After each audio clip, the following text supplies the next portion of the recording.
Thank you everyone for joining this webinar. Earlier, before a number of us joined, I already introduced myself. I'm Angela Umoru. I'm the Media and Communications Officer of Skills Outside School Foundation. And today we're going to be talking about how we can leverage COVID-19 for business growth, especially talking about small and medium scale enterprises. And everyone is welcome to this session. We took a few moments to allow more participants to join, but right now we're just going to get right into it. So with us, we have two amazing guests with us today. First of all, we have Victoria Ikani. She's a thought leader on tax issues, business and management expert, and she consults for various businesses and enables business owners to understand the numbers. She's also the lead consultant and founder of Accounting Bees, an initiative of Vinacle Consulting aimed at providing accounting solutions to small businesses and empowering young graduates with skills and basically exposing them to the workplace. Our other guest is Mr. Olulade Otayemi. He is the Chief of Staff at Ventures Platform. And before this role, he worked as a product manager at Emerging Platforms, and he's a seasoned professional and leadership expert. He holds an MBA in Certified Leadership and Scrum Master accredited certification, both from the International MBA Institute in Zurich, Switzerland. He's also a Mandela Washington Fellow and an alumnus of Clark Atlanta University School of Business. So thank you so much, everyone, these are our guests, for joining us. And without any ado or wasting any time, we'll just go to get right into it.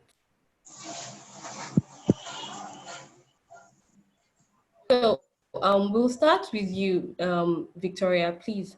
We would like to, first of all, get to know what you have to say on accessing funding, especially for COVID-19. We are very well aware that this is a question that a lot of people have on their minds right now with the way things are. How can I access funding? And I'm well aware that you have a presentation for us on that. So we'll just get into that, please. Victoria? Thank you. It's a privilege to be here. Thank you so much for being here. Yes, we can hear you. Can you hear me? Yes, clearly. All right, thank you. All right. Thank you for having me. It's a privilege to be here to have this discussion this afternoon.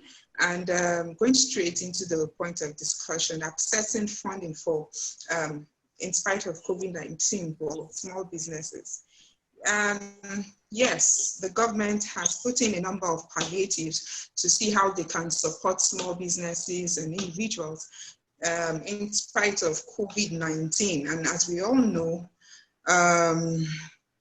there's funding out there for small businesses to actually access loans to be able to support their businesses in this time of COVID-19.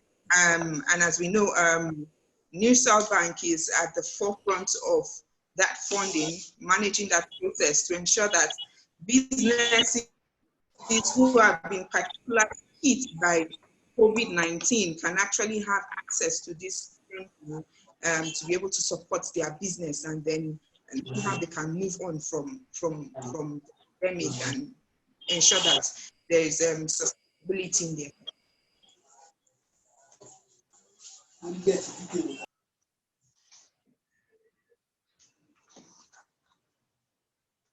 Victoria, I'm not sure what's happening. Hello. We can't hear you. Is that a network glitch? Can you hear me? I can hear you. Okay, yes, it's better now. Okay, so did you get my point? Yes, you were talking about the palliatives made available by the government. Yes. So I said the government has made available palliatives to support small businesses and individual households in the time in this time of COVID-19, and that this funding is actually available. A number of businesses, small businesses, have actually taken advantage of this opportunity, especially those that have been hard hit by the pandemic to see how they can to see how they can, benefit from this loan. And I also said that the New South Microfinance Bank is one of the agencies in forefront of managing this funding provided by the government. Right. Yes.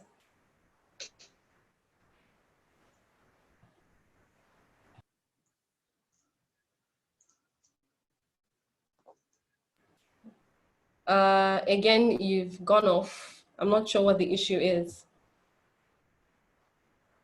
Can you hear us, please? Victoria?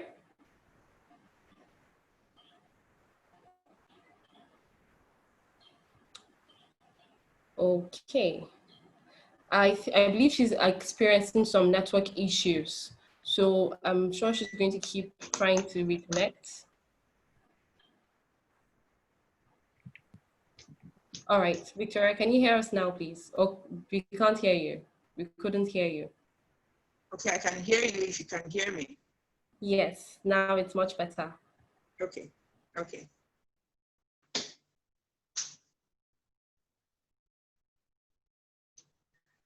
So did you get my point?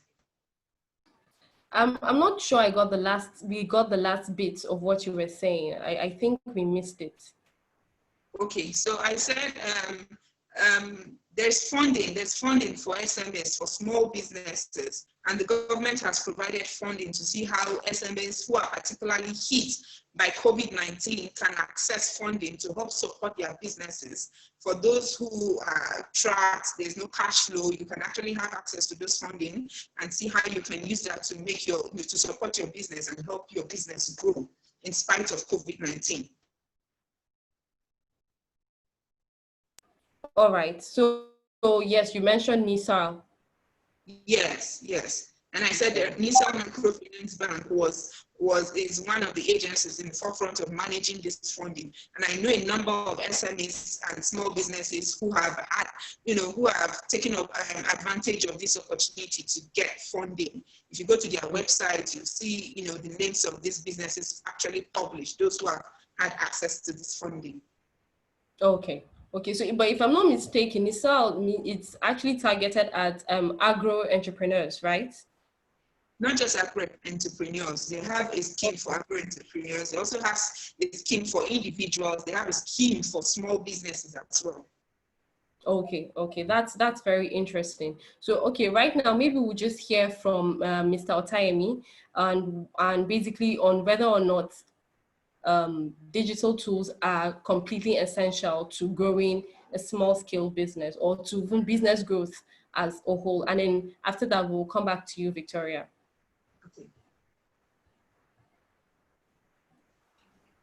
Okay. Thank you, Angela. Can you hear me? Angela, your mic is muted. Oh, I'm sorry about that. Yes, I can hear you loud and clear. All right. Good afternoon, everyone. My name is Ololade. I've been introduced already. So, Angela, sorry, just to be sure, can I put up my slide now? Yes, please. Go ahead, please. All right. So quickly, I would run through some digital tools that can help with business growth. And it's interesting to note that for me personally, before now, everything I've done through tech. And one thing that I understand that I've seen with tech is that it helps to simplify complex processes, right? And makes things easier and faster.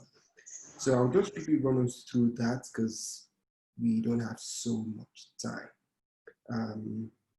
Let me share my screen. Let me share screen.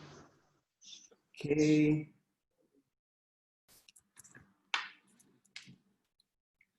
Can everyone see my screen now? Yes, we can see it. You can see yes, we can. Yes. All right, fantastic. Let me try and make it bigger. Can you still see? Can you still see now? Yes. Yes, we can. Oh, fantastic. All right. So, as I've been introduced, my name is Ololade. I currently work as Chief of Staff at Ventures Platform. I work directly with the founder, Kola Ino. I'll quickly do a run through. So, Ventures Platform, we believe we call ourselves catalyst for innovation in Africa. We believe that the challenges being faced in Africa cannot be totally solved by government. Individuals like you and I have to innovate around the problems that we have to create scalable and sustainable solutions to the problems we have in Africa. So we try to look at how we can empower people to be able to create solutions to these problems, right? So that's what we do. So we do this via 3 vehicles. The first is that we create smart capital. We give smart capital through our early stage fund called Ventures Platform. Over the years, we've invested in about 35 companies, over 25 companies now across Africa. We also provide infrastructure and nurture communities of entrepreneurs and innovators through our co-working business called Ventures Park. And then the third one is that we build pipeline by providing capacity and ecosystem support through our nonprofit called Ventures Platform Foundation. So to connect the three, I'll just say that what we do here is that the foundation kind of builds the capacity of entrepreneurs and enables them, teaches them how to innovate, how to solve all of these problems. And then once they are thought and then they know how to do these things, then the fund then invests in them. We call it smart capital because it's just beyond fund. We do a lot of mentorship, connect them to the right people and all of that. We also ensure that we try to push for the right policies to be in place so that these entrepreneurs are able to carry on their businesses effectively. And lastly, we know that there are a lot of infrastructural issues. Like this morning, a number of us have internet challenges, trying to connect to this call. So we have our co-working business called Ventures Park, where we provide infrastructure like internet, connectivity, office space, and every other business support that entrepreneurs need to run their business. So basically that's Ventures Platform. Yeah. These are some of the startups we've invested in: Kudi, Piggyvest. I'm sure some of us know some of these startups. Invested in Tribe Agri, Paystack, MDAS, Saltbox, Reliance HMO Mines, and many more. All right, so let's jump into, I just did that quick introduction. So let's jump into the core of what we're here to talk about. So what exactly are digital tools? I said digital tools are programs, websites, or online resources that can make tasks easier to complete. So I'll pick them one by one. The first thing is that they are digital, right? So a lot of them might not be hardware related in a sense. A lot of them are software, they are websites, they are mobile apps. And the goal with all of these tools is to ensure that your work and the things you're trying to do becomes easier and as fast as possible. So that's what digital tools are.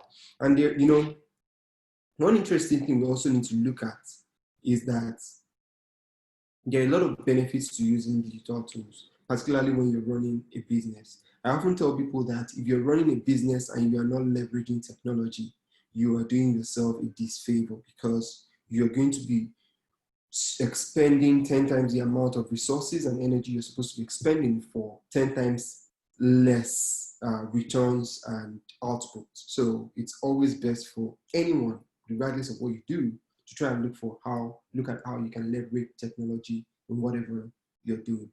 Sorry, I hope you guys can hear me. Yes, we can actually hear you very clearly. Yes, we can hear you. All right, yes, we can hear you. Thank you very much. All right, so. Yes, we can hear. What are some of the benefits of using digital tools? The first is that it enables you to do versatile work. So what that means is that you are able to multitask. You're able to, you almost become like a superhuman in a sense, right? You're able to multitask, you're able to do multiple things at the same time, which I think is very important in our world right now, because we're in a world where there are so many things and so many people seeking our attention for so many different reasons, right? And the interesting thing is that the world we are in now is a world where every customer wants to feel like your only customer. No customer would give you an excuse that you have other customers you're attending to, right? So you have to be able to manage your customers as such. And the best way to do this is through using digital tools. The second thing is information storage. So what that means is your information, the information about your system, the data and all of that can be stored in a secure and a more uniform location. So you don't have information scattered around. I remember growing up, my dad used to run his own electronic business, and there were files everywhere. You have this client file. Where's this client file? They'll tell you he's at home. He took it home. He forgot it, or he traveled with it for a business trip and he didn't come back with it. But with digital tools, you can have all of those information in one place. It also helps you to build a collaborative culture in your business. I'll use us as an example. Since the pandemic started, we've been working remotely at Venture's platform. Yet we're still able to achieve literally all the things we do while we were even working together physically, because we were leveraging the digital tools for collaboration, right? Then it allows for room for new ideas, because the thing is, one thing technology does is, once you launch a technology, typically from that technology come other ideas on how to use and leverage that technology. I'll give practical example. Look at Instagram, for example. When Instagram was launched, who knew that there would be people who would be creating funny videos for us to make us laugh and then end up making millions in the process, right? So that's one of the things technology and digital tools help you to do. Once that technology is open and it's there and you're using it, in the process of using it, you then begin to develop new ideas around that particular area or subject. Fifth is that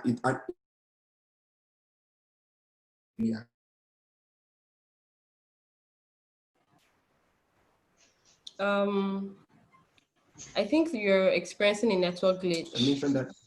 Yeah. Okay, that's better. That's much better. I We couldn't hear you for a second or two, so it's better now. Oh, okay. Okay, apologies. I apologize on behalf of Nigeria.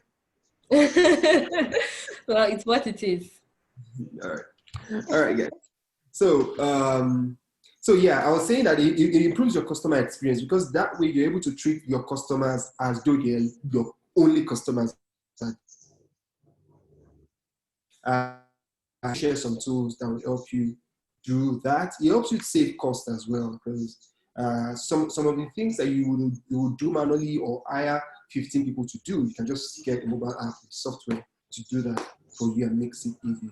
And then transparency, which is very critical. In our own business, in our own work, transparency is really critical. And digital tools helps you to be transparent, because everything can be seen online. You can share stuff with your client, with your potential investors. You can share your books, your accounting, your financial statements, and all of that easily. It makes transparency really, really easy. Sorry, I hope I'm not moving too fast for you guys. I'm trying to cover everything in the little time we have. I don't know. I don't want to speak for everyone, but I think your pace it's okay. More so, we could always make, if with your permission, we could always make these slides available to everyone with your permission. Yeah, sure. Yeah. All right. Thank you. Yeah. So, what are the cons of using digital tools, right? Like they say, everything has advantages and disadvantages, right? So one of the first one is that you tend to lose some sort of interpersonal relationship. One of the challenges we saw when we started when the lockdown started and then we switched to full remote working, was that we realized that even though you're working with people remotely, you sometimes want that interaction, that facial exchange. When you're talking to someone and you want to feel their body language and their facial expression to know whether they're really getting you or you're pissing them off. You tend to lose that when you start leveraging digital tools. And then there's also this part where you then become fully dependent on technology, and the day the technology decides to misbehave, the Lord will be with you. So that's that. So, but it's good. So for all of these things, there are always ways to work around them. For the first one, you need to just find ways to still be able to create some sort of interaction that are outside of work conversation. That helps. Sometimes in our organization, for example, we have check-in calls where we just check in on ourselves and just gist, not talking about work, right? Then for dependence on technology, you need to have backups, right? Just in case something goes wrong, what do you do next, right? Something goes wrong, because sometimes technology can fail, right? Sometimes, in some cases, it can actually increase your costs. There are cases where it might increase your cost, and I'll give different examples. There are some enterprise solutions as you grow that are much more expensive than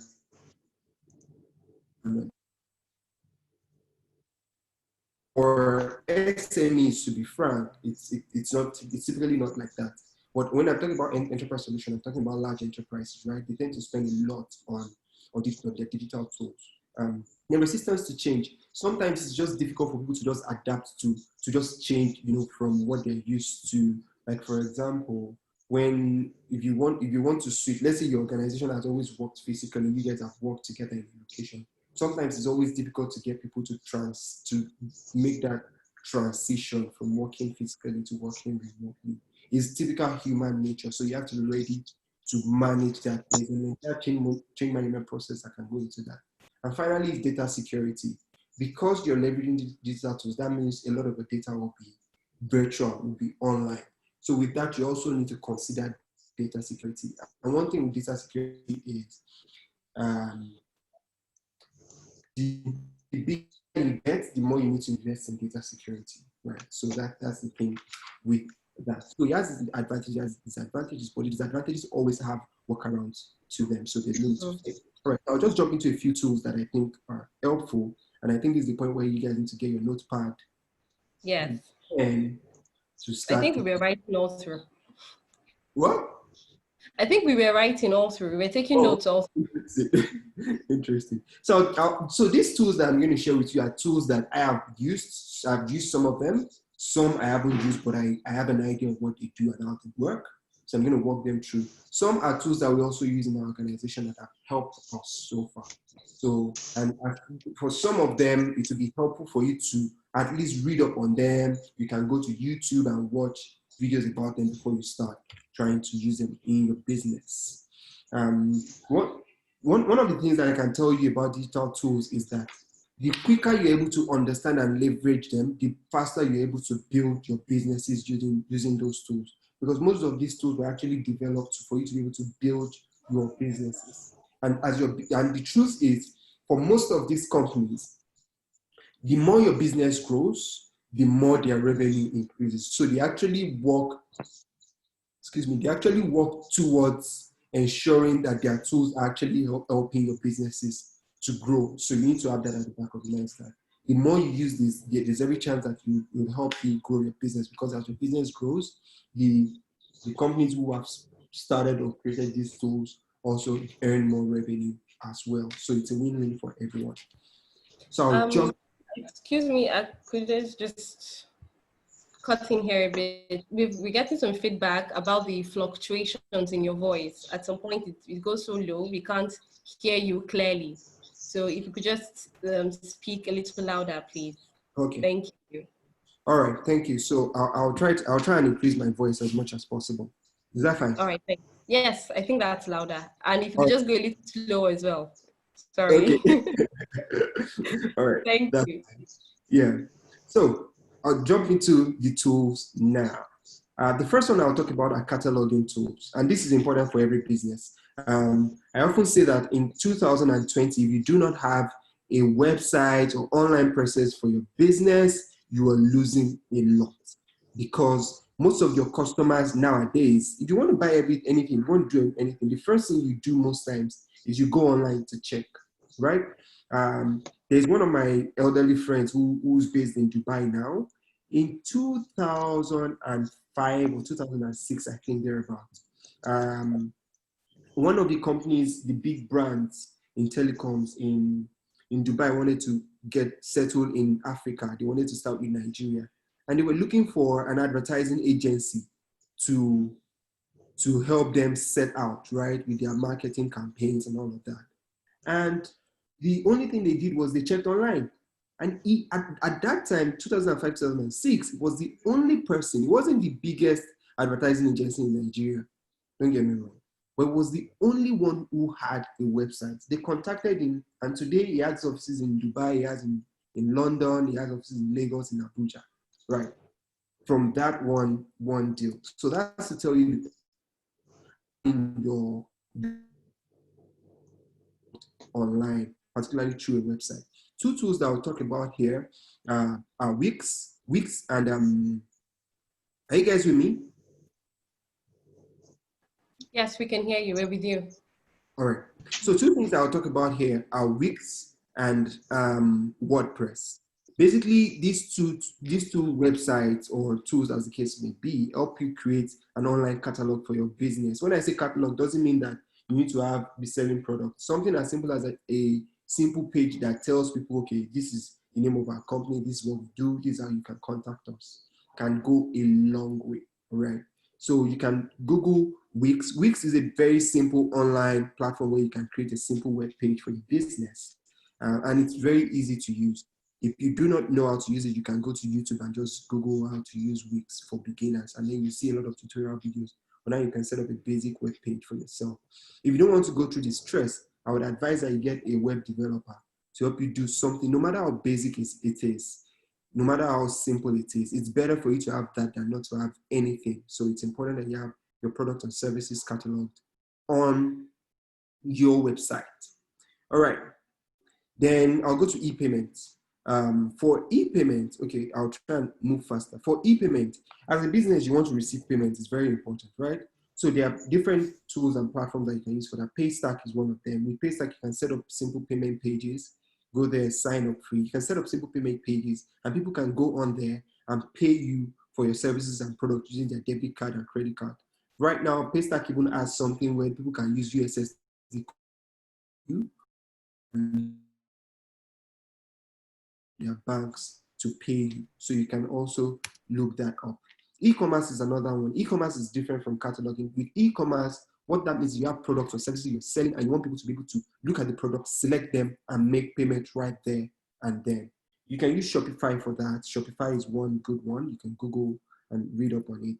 And WooCommerce is another one. WooCommerce typically works better with WordPress. And then the good thing with Shopify and WooCommerce is that you can now link them to your Paystack such that you're able to receive payment directly. So people look at the product, they select it. Once they like it, they input their details and they pay right there and then. You get their details and you can ship the product to them or render the services as the case may be. Marketing is important as well for any business to grow. If you have products and you're not selling, you just keep the products to yourself and maybe you end up using it by yourself. And most people go on social media just to laugh and all, but a lot of people do not understand that a lot of your clients are on all of this platform: Facebook, YouTube, Twitter, LinkedIn, Snapchat, Instagram. You can go on there and market your product, use them as platforms to, instead of just wasting time, use them as platforms to actually market the products and grow your customer base. Sorry, I'm trying to wrap up quickly. Conferencing is good, particularly if you're running a business where you have to interact with a number of people, and with all of these issues going on around the pandemic and COVID-19, we can't really have so many physical meetings. So you can schedule, like we're on Zoom right now. So that's a good example. So you can schedule meetings and all of that with clients, with partners, with potential customers, different people.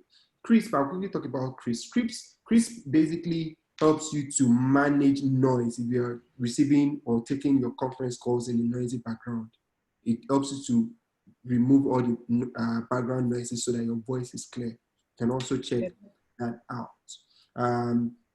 There's one that I personally use and we use a lot in our organization, which is for tasks and scheduling, Google Calendar. Because the truth is, for you to be optimal with your business, you need to be able to schedule everything that you need to do. As an entrepreneur, you need to have a routine. You need to have your schedule well structured, right? And sometimes it also helps you to schedule your meetings with clients so that you don't miss meetings, you don't miss important things. So this Google Calendar helps. Google Tasks also help, and most of these tools are actually free. So with Google Tasks, you can actually list the number of the tasks you want to do, and as you get them done, you tick it as done, and it goes a long way. The feeling you get from just knowing that you've accomplished the things you want to do alone is a heaven, right? Collaboration tools are also important, like Slack. With Slack, You can have your team collaborate with you. And I often say that Slack is different from WhatsApp. With WhatsApp, you have the WhatsApp group for your team. Typically, everything you guys discuss, you discuss on that group when you're talking about one customer, A, customer B, customer C, or product A, product B, product C. But with Slack, you can have different channels for different purposes, different products, different customers. And when you have discussions on that particular subject, you discuss it in that channel. And that just helps you to organize everything. Trello as well. Trello helps you to manage all your activities, your products, your tasks, your projects in one space, right? So you can look at that. Google Drive helps you to keep your files, your important documents, your receipts, your invoices in one location so that you can access them from anywhere. Even your brochures, your pictures of your products and all of that. Can have everything in Google Drive such that when your customers call for anything or your clients or investors call, you can easily share right from there. The ultimate is Google Suite, and I think this is about the last one, right? And I often say that, see, almost everything in Google Suite is free. The calendar, the Gmail is free. You just need to have a Gmail account and you have access to everything, and it helps a lot. But one critical tool for business growth that I always tell people is YouTube. On YouTube, you can learn literally anything. You can learn how to use any tool. You can learn how to start any business. You can learn how to grow your business. You can learn literally anything. I learned how to code on YouTube. I learned how to make mobile phones on YouTube. I've learned a lot on YouTube. Recently, I was reading about a guy who learned how to throw javelin on YouTube and ended up winning Olympic gold medal from learning on YouTube. That's the power of YouTube. So all of these tools that I've talked about, you can always go to YouTube to learn more about them. There are other tools to try out. Accounter is cloud accounting. It makes accounting easy for your business. Zendesk is another one. Zendesk is for customer care. So your customers can raise tickets there, raise their complaints or inquiries, and then you can answer them as it comes. All right, I think that's it. Finally, I would like to say that digital tools basically allow you to run your business effectively and efficiently by simplifying all of those complex processes for you. Thank you very, very much. Thank you. Thank you very much. We appreciate that. I could hear the way you were speeding through, and I appreciate the fact that you tried to speed through. I hope you're not out of breath, though. No, I Thank was you just so much. finishing the little time. All right. So that was very, very encompassing, giving us access or some of the tools that we could possibly use, as in cutting across accounting, customer service, delivering the service, everything. Thank you so much for that. I have a few questions, and I'm sure some members of the audience do as well. But right now, we're going to just go to Victoria because she also has a presentation for us, and basically it is on how to on accessing funding, because now we know that, okay, what are the tools we have to use? But at the same time, it's also important to get the money because, well, they say money makes money for you. So let's find out about that. And to our audience, thank you all for joining us. Thank you so much for being with us till this time. And if you have any questions, please do note them and we will get to them in a few minutes. So now let's just hear from Victoria.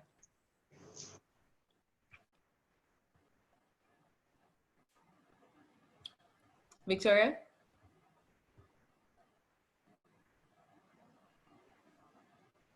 Okay. Yes, Can you hear me? Yes, we can hear you. Okay. Thank you, Mr. Olulade, for the presentation. Trust me, my jotter is very, very full from this. I picked up a lot, and I hope to be as techy as you are. But I've learned a lot. Thank you so much. Okay, so talking about financing and having access to financing in COVID-19, I think there's a lot for businesses, especially small businesses, to do. We can't just sit down and fold our hands. We know that small businesses are the worst hit in this pandemic, and then for you to adapt to the new normal, like we usually say, and to meet up with the challenges of the time, it means you have to think outside the box, or rather, I don't think there is no box, and find out innovative ways on how you can help your business, how you can support your business, and how you can bring your business out of this whole pandemic that we are all facing. the thing is that nobody planned for this. We did not see it coming. So there was no plan, there was no cushion, like, okay, let me put this aside to be able to meet up with the pandemic that we are all facing. So it means we must take up deliberate actions, take up deliberate steps to see how we can help support our businesses, because you see, for every small business, we see the owner of the business as the brain behind the business to make the business work. So as leaders of this business, you need to pick up the challenge to make sure that you're doing the things that you need to do. Talking about access to financing, yes, there is access to finance, there is. The government has been able to put in palliatives to see how they can support small businesses. The issue now is, do you have access, do you have knowledge of this information? Because this information is out there. So what do I have the right amount of knowledge to be able to tap into whatever palliative?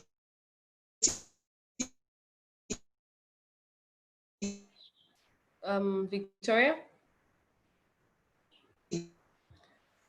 Secondly, Okay. do I really need to support my business? Have you been able to sit down? Have you been able to sit down to do a review of your business processes, to do a review of your cash flow needs, to see that, okay, I really need to support my business? So it's more than saying, yes, we want funding for our business, but this is a good time for you to sit back, to do a review of your operations, to do a review of your service offering. What are you offering to your customers you had before? Okay, Are they Victoria. outsourcing? So it's a time to access your things. Okay. Sorry, it was really, the internet connection was very, very poor. So please, if you could just repeat what you said. You were talking about cash flow, and first of all, assessing your cash flow and knowing what exactly you need. So I just want to, if you could take it from there, please, so that we could make sure that we get everything you're saying. Thank you. Okay. All right. So you need to sit down to do a review of your processes, do a review of your operations, do a review of your cash flow needs, to find out if to actually know your position as a small business owner. We are talking about financing. Everybody say, okay, I want finances. Do you actually need finances for your business? And at what amount do you need those finances? And at what rate are you willing to take those amounts, and what's your capacity to even pay back those financing? So it's not just enough to say, I want money for my business, but you need to do a review of your operations. Even your customers, your target customers, are they still the same customers you still need to, reach out to? Your service offerings to your customers, do they still meet the same target customers you knew before COVID and after COVID? So there's a need for you to actually sit down to do a review of your processes, and then see how, then see what's best for you to take out of this situation at this time. Let me see if I can share my slide with us. Just a moment, please.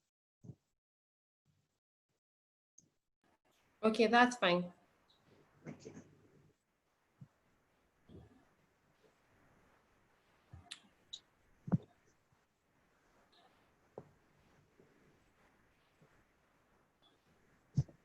I think it's very interesting that you're mentioning the fact that talking about access to funding should begin from an internal process. You don't just say, okay, I need money, but first of all, you also have looked at your business and asked yourself, what do I need this funds for? How long do I need it for? And how is it going to make my processes or my operations better? So in that way, your search for funding is even quite targeted. You're not just shooting shots in the dark, but it's targeted because you've already taken stock of your business. So it's a very interesting point that you have made there.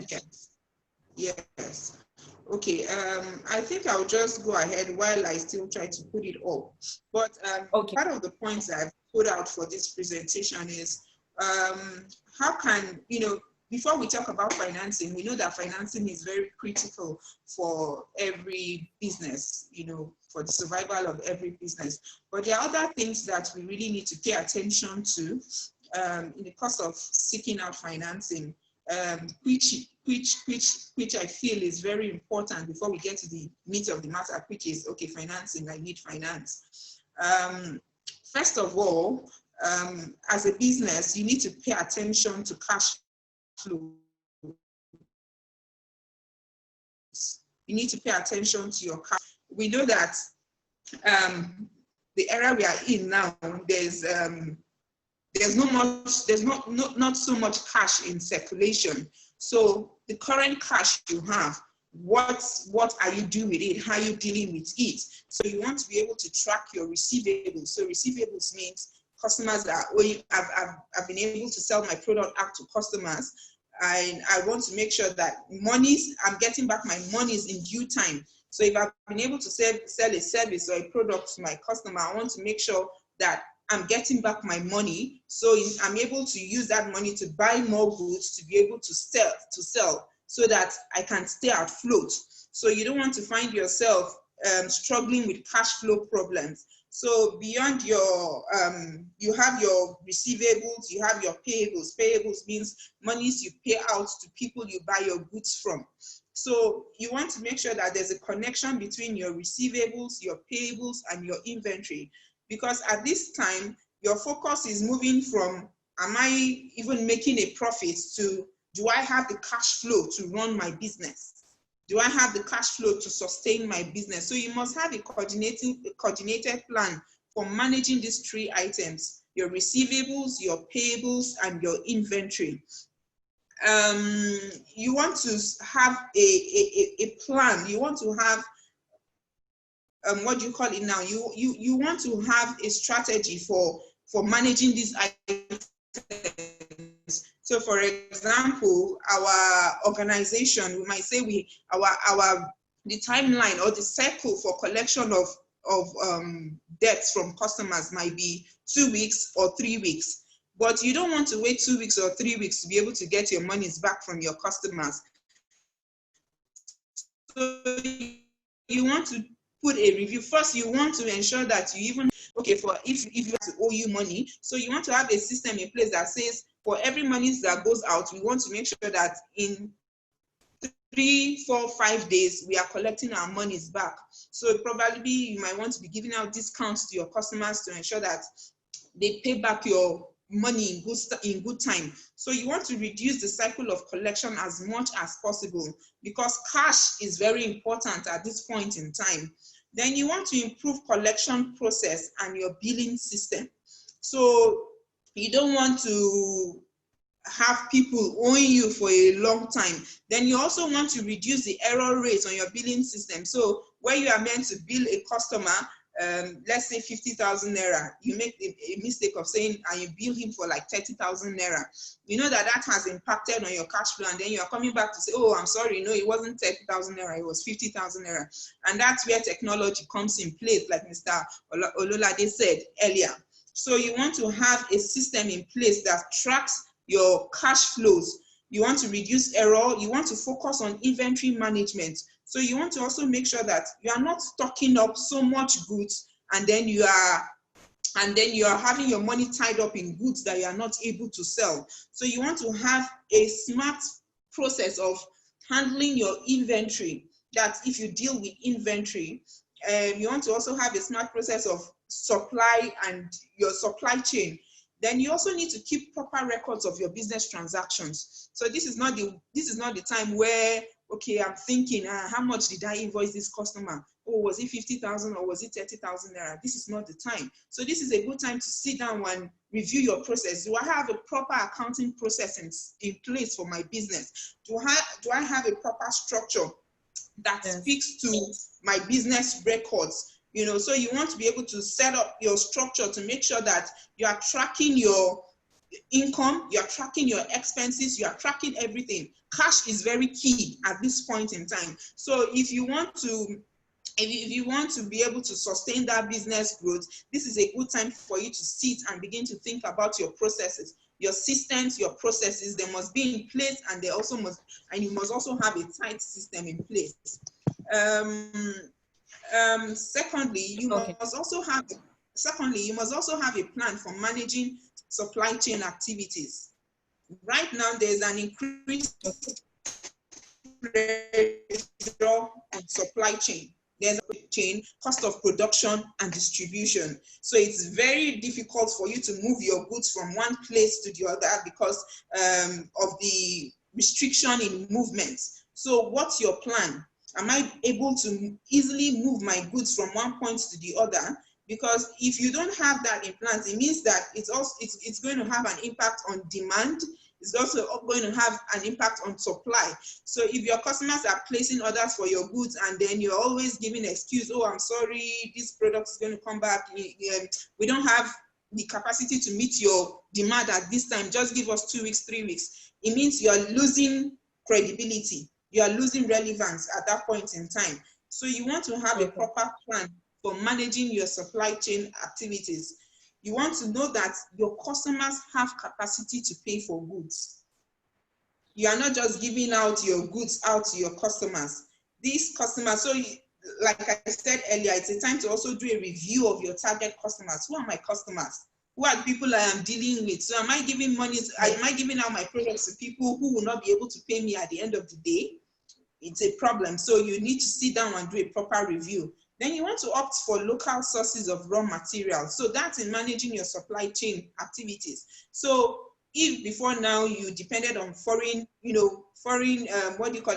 imported goods or imported source of raw materials, this is the time to start thinking outside the box. Can we have another option? Can we go for locally sourced material? Can we get the same quality and the same quantity we would get as we used to get before? So you need to sit down and have this plan in view so that you don't just start your business and then you are running aground. Then you want to also understand the financial risk of your major customers, suppliers, and partners. Then even if you have we didn't get that. The financial, you need to understand the financial risk of your major customers, suppliers, and partners. So that's in managing your supply chain activities. So thirdly, you also want to review your expenses. So this is not a time for you to start making frivolous expenses. You want to review your variable costs that have no direct impact on your business. I want to go on training. I'm sending my staff on training. I'm having business meetings, business entertainment. This is not a time to do that. Like Mr. Ololade said, this is a time for you to start doing Zoom meetings. So at Zoom meetings, we are not taking coffee. Neither are we having tea break and all that. Yes. So, and if your business is also thriving online, and then you probably have a rented space, this is a time where you want to negotiate your rent with your landlord. So I think my business is doing well online and I don't need to pay so much. Oh, so can we review this rent? Do I even still need this office to be able to run my business? So you need to place restrictions on discretionary spendings, review your labor costs, do a lot of cost adjustments. This is a time to review your expenses. Even labor costs as well, you need to look at your labor force. If I have contract staff, if I have permanent staff, do I want to move some of my tasks to my permanent staff and do away with my contract staff? So review your expense, take advantage of available discounts if your cash flow supports it. Also, you want to review your revenue streams. Are there alternative sources of income for your business? Victor, sorry to cut you here, but would like to know if we could round up soon so that we can take questions. Okay. Thank you. I'm almost done. I think I have just 2 more points to go. Okay, so you want fantastic. to review, okay. So you want to review your revenue streams. Are there alternative sources of income that your businesses can currently tap into? So are they supporting services that you can also render? I know of a hospital who rather took their services their clients instead of clients coming to the services home. So we bring the service to you and you pay for the added service. So you want to start thinking outside the box to make sure your money is coming in. Then what are the financing options? What are the sources of financing for your business? So outside the government loan, are there other financing options from private individuals, from private organizations that I want to take advantage of? Even from individuals. There are some individuals who are actually giving out loans at this point in time because they probably have the cash flow. Yes. So you want to explore internal financing options by also managing your cash flows within your organization. Then lastly, you also want to leverage on technology. Like the first speaker said, you can't do, it's something we cannot all do without. It's something that has come to stay right now. We know that the only thing that has kept us thriving at this point in time is technology. It's because the world is still able to connect with each other through the use of technology. So you want to make adjustments in service delivery, use of social platforms to promote your business, and tracking your financial transaction through the use of technology. So there's a lot to do, but we must sit down and do the homework and then see how we can set our business up for success. Okay. Thank you so much. I actually took note of a lot of things. And like I said earlier, it's very curious that in talking about accessing funding for small businesses, you're not focusing on external funding. Instead, you're talking about internal processes and tightening your processes. You're talking about assessing your cash flow needs. You're talking about strengthening your systems, inventory management, looking at your processes, your supply chain management, and reviewing your expenses as well as your target customers. And that's very interesting because by the time you're able to stop all these holes, you are able to actually save more money, reduce cost, and divert the money to other things that will become other sources of revenue for your business. So very, very interesting take on this topic. Thank you so much, Victoria. And we have lots of questions that have been coming in. So I could, the audience is just eager to get started and listen to what you have to say. So I'll just take the question, one of the questions that have come in, and it's from, okay. So I think this is a general question to both of you. It says, as COVID-19 has disrupted global businesses, especially SMEs, what are the strategies needed by upcoming SMEs to survive in the face of pandemic apart from digitalization? So other than digitalization, what strategies would you both recommend to SMEs? Okay, who would like to go first? Let me go with Mr. Olulade. Let's hear what you have to say first. I was going to say the lady should go first, you know. No, she's taking notes. So all right. I think this is interesting because I've been getting this question a lot lately, right? And I think one of the first thing every company or organization needs to understand during this period is everyone, first of all, has to switch to what I call survival mode, which is we need to, when I say survival mode, not just in terms of our businesses, even personal lives, right? So everybody, you need to just fund the switch. Like you need to switch to survival mode. And in order for you to do that, Victoria has already mentioned a lot of the things you can do.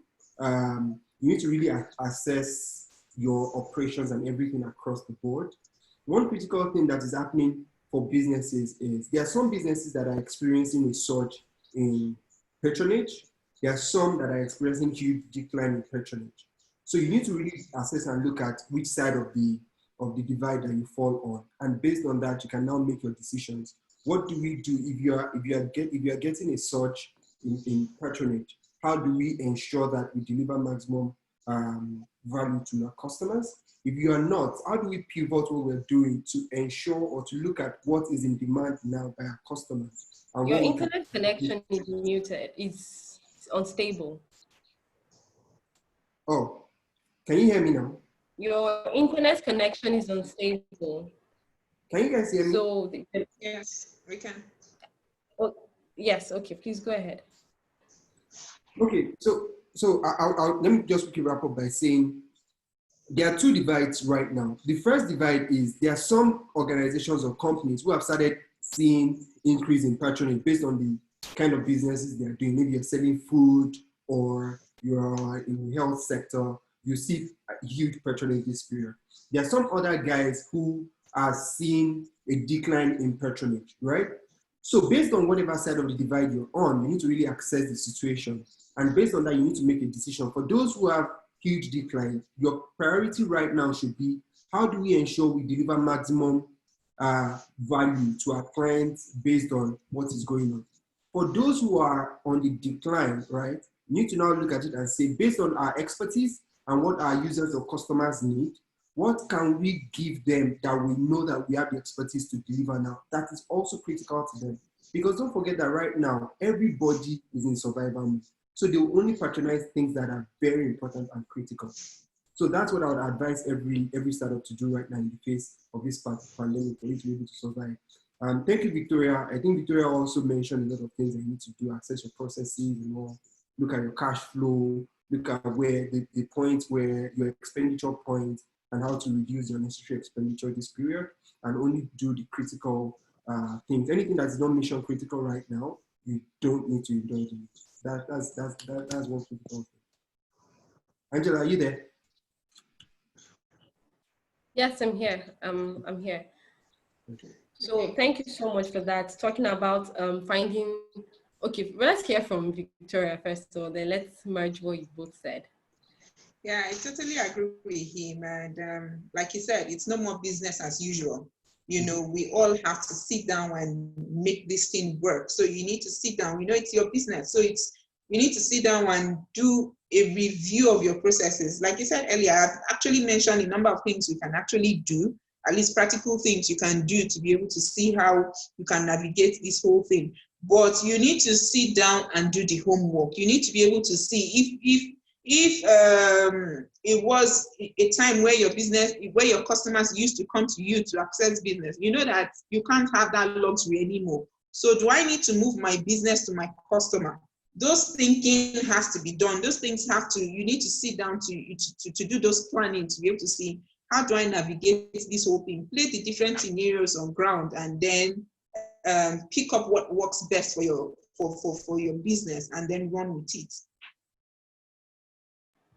Okay, thank you so much for those responses. I think ultimately what I was able to really garner from that or glean from that is it is important that you could also inject an essential aspect to your service. If you find out that what you primarily offer is a non-essential, in quotes, non-essential service, then you could find a way of making your work more essential or leveraging technology that makes it possible for you to reach more people. I give an example now. At SOSF, we have the Head Start into Entrepreneurship, which is a program that focuses on business, equipping people that want to start or scale their businesses with the entrepreneurial skills that they need. So what have we done in this period? We've now launched an online course, which in fact is actually more than a course because it gives people platforms for collaboration, and it's called Skill Up for Business. So what we're doing is, in as much as we believe that we should be able to train people on developing entrepreneurial skills, we're now taking it to the online platform. And in this era, we are leveraging the environment created by COVID-19. So that's an example. You either inject an essential aspect to your business, or you leverage technology to ensure that you're reaching more people. So thank you so much for those responses. Then we have another question here about financial accounting. The person just asks, explain more on financial accounting. And I don't know, probably I'm guessing this question is for Victoria.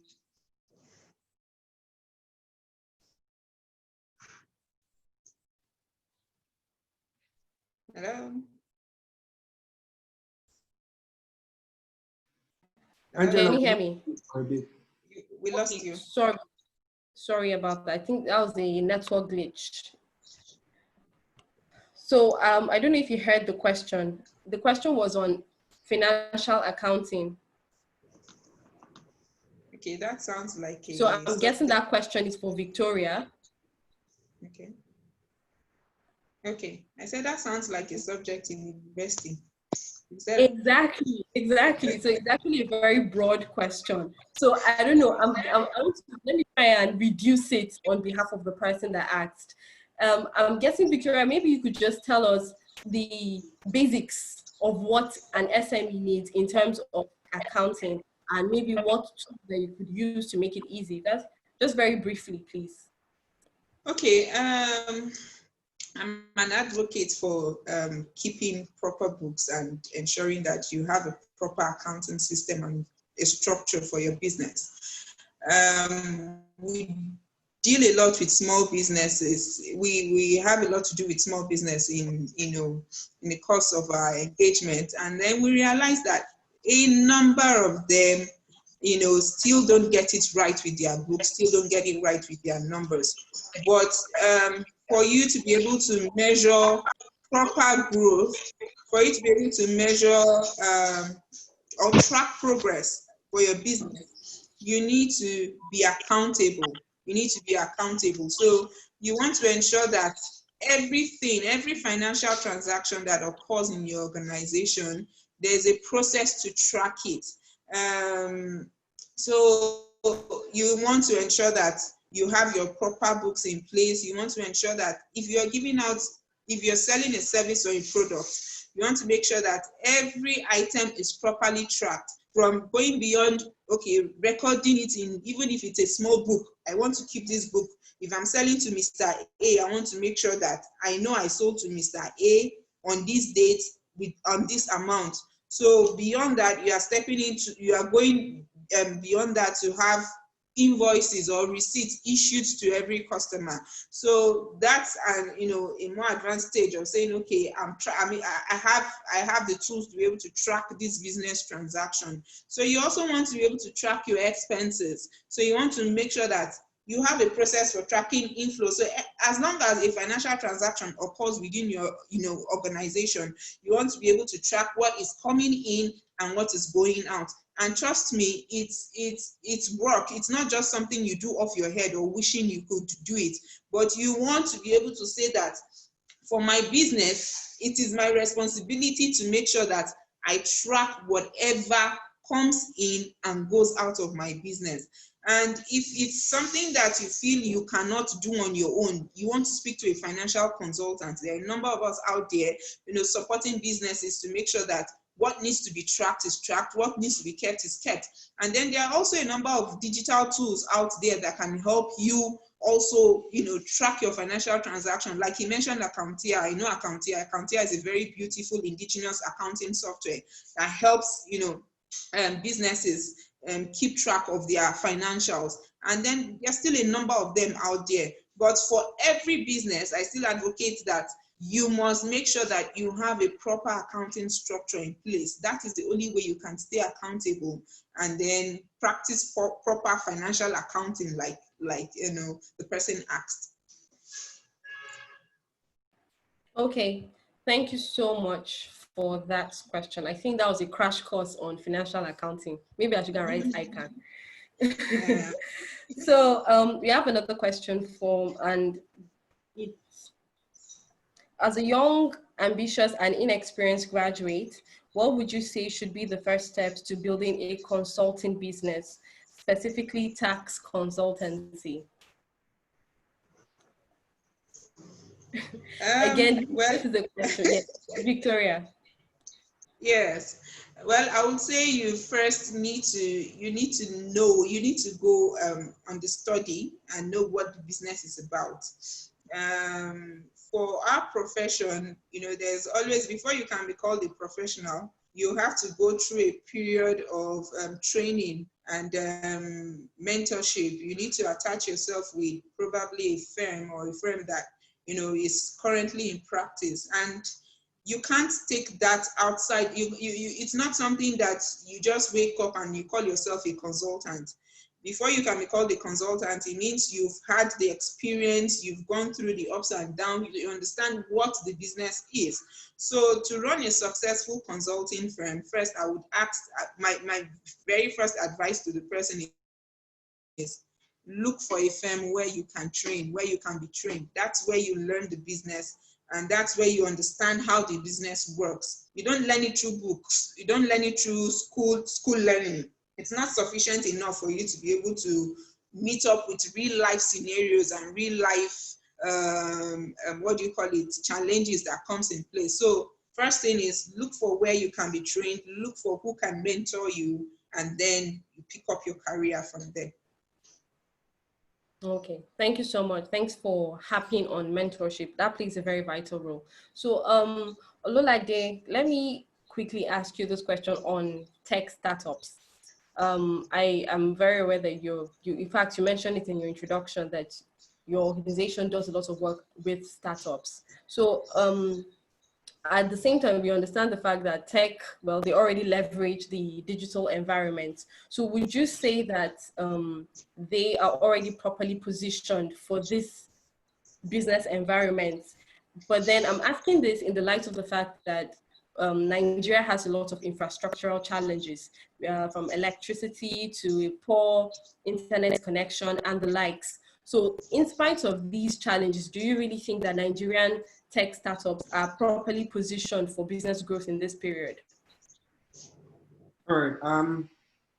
So that's a very, I wouldn't say there's one answer to that question, because different startups are experiencing different realities right now based on the different business models they're operating or the different customer segments they're serving, right? But generally speaking, a lot of tech startups would thrive better this period than businesses that are not tech enabled, right? But that's on a general level. If we go more in depth into this conversation, we then start looking at what are the things that these tech startups are doing, what kind of services are they rendering. I'll give a practical example.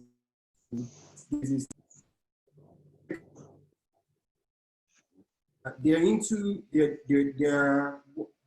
walk around creating parking solutions for car parks and things. Obviously, during a period like this, even though they are tech enabled, that service would not be optimally patronized, because especially during the lockdown, cars were at home, right? So that's why I would say that yes, while on a broader scale, tech startups are better positioned because they've always been leveraging technology. Most of them even have remote workers across the country, across the continent, which is good. We then go in depth and look at what is their business model, what customer segments are they serving. With their business model and the customer segments, are they still able to function optimally and deliver their products and services to their customer based on this reality? The answer is yes for some and no for some. So what we've advised some startups to do is to now look at what you're doing and trying to see which parts of this whole situation that you think your expertise can come in for you to still be able to serve a group of people and still be able to keep the lights on for as long as possible. So that's it for me. Okay, thank you so much for that response. So in the end, it depends on the service you're providing. So if you still have any more questions, you can send them in. We are almost bringing this session to a close, but you can send one or two more questions in and we'll be happy to ask. However, I would like to know from Victoria, would you say that women-led businesses are more affected in this pandemic than other types of businesses? Yes, I would agree. Not because I'm a woman, but it's glaring, and then we can also see the numbers and facts to it. Yes, COVID-19 has affected women-led businesses in quite unique ways, which has impacted on their business performance. Now, women are inundated with increased childcare responsibilities, with closure of schools. So due to the virus, which makes it difficult to achieve adequate work-life balance. So they're struggling between managing the kids, managing the home front, and also managing your business. And to be truthful, we know it takes a toll on them, and then you can't give your optimal best. Take, for example, there are days where I have to not come to work because I have to be with my kids, or I have to support them. And even with this online learning, so you have to give out the time there. So imagine if you're running your business, that time outside work, would actually have an effect on your performance. And then we also have a number of factors also out there with the attention of resources focused on addressing the pandemic. Women have inadequate access to sexual and reproductive health services, which leaves them with vulnerable choices. You know what I mean? So, and you might not want to see yourself in a position where, okay, because I don't have access to this, it's now going to affect my performance, or it's going to affect my business in one way or the other. Then we also know that most of the employment in the informal sector is occupied by women. And then with the prediction of high job losses, we know that women will also face the most hits by this whole thing. So I will say that yes, women-led businesses are being affected in more ways than other types of business. Okay, thank you so much.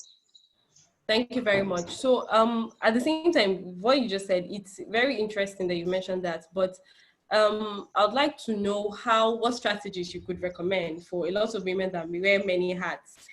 Maybe they might have businesses on one hand, and then they're in employment, and then they're married, and then they have children. It's a lot. So what would you possibly recommend? Well, I will say that all key actors and everybody who has a stake in this must come together to provide the support that we all need. It's not just the woman's responsibility. So if you're a woman with a husband, you know that together you have to work together to see how that balance can come in place. Then if you're a woman who has family members too, you want to also see that, okay, you're getting as much support as you can get from your family members. And even the government too, even organizations, private organizations, public organizations, we want to see that we are all coming together to provide the support we can. It's not, the normal period we used to know. Everybody is affected by this heat. So we don't just leave the burden to one side of the society. So we want to make sure that everybody who is in this, we all come together and make this thing work. So if you need to say, okay, we are giving time off, it's not easy, but we must just have a roundtable discussion around this thing, and then make sure that everybody is involved in it to ensure that it's not just one-sided. Even the women are also supported in this whole pandemic. Thank you so much for that. Thank you for that response. Ololade, I'll come to you. I have two questions for you. One is on Weeks, the website builder that you mentioned earlier. So one is asking if it is a free service. That's one. And then secondly, we have a question on a YouTuber here. She says,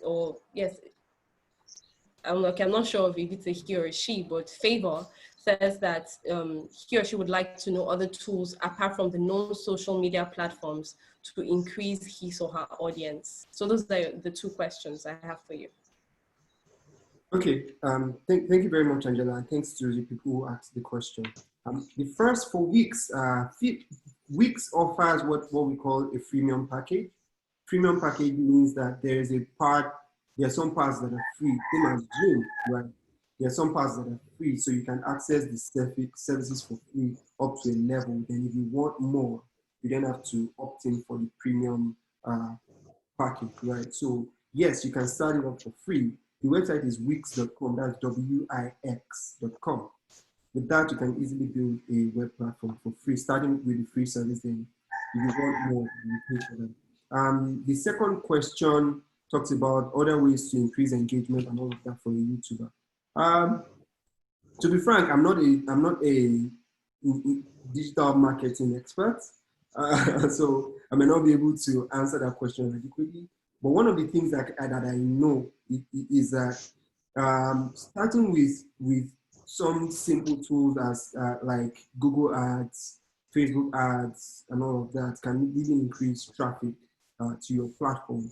I know there are some other tools, but like I said, I'm not an expert when it comes to digital marketing, so I may not be able to give you adequate information on that. But to the best of my knowledge, yes, there are so many other ways that you can increase engagement for a YouTube channel. Even YouTube itself has its own ways to increase engagement through their ads and all of that.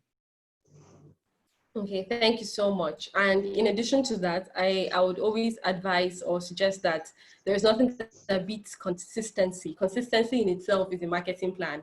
I know people who have been able to grow their YouTube channels because they were consistent at it. So once you build a community and you're consistent, it means that people trust you and they know that you're keeping your promise that, okay, if I say I'm going to drop content every week, definitely when I come on your channel, I'm going to see content that week and every other week going forward. So thank you so much to both of our guests today. It's been a fantastic session. We have learned so much from one another, and we all can't say thank you enough. Well, at this point, we'd like to just know if you have any closing remarks. We'll take your closing remarks and we'll sign off for the day. Victoria, do you have any closing remarks, please? Okay, I want to also thank you for the opportunity to have us on board. It's been an amazing session. I've learned a lot. At least I can scale up my techie skills from what I heard from Mr. Olulade. Like you said, your closing remark, consistency is very key, not just even in marketing, but in business. I've seen it work. I've seen the results. So whatever you need to do, stay consistent, put in the hard work, and then trust that the sky will be your limit. So don't give up, especially for the startups and people who are trying to build up their business. There's a lot of opportunities out there. You just need to sit down, do your homework, and trust that God would also bless all the labels you've put into it. So stay consistent and stay true to yourself, and then keep your dreams alive.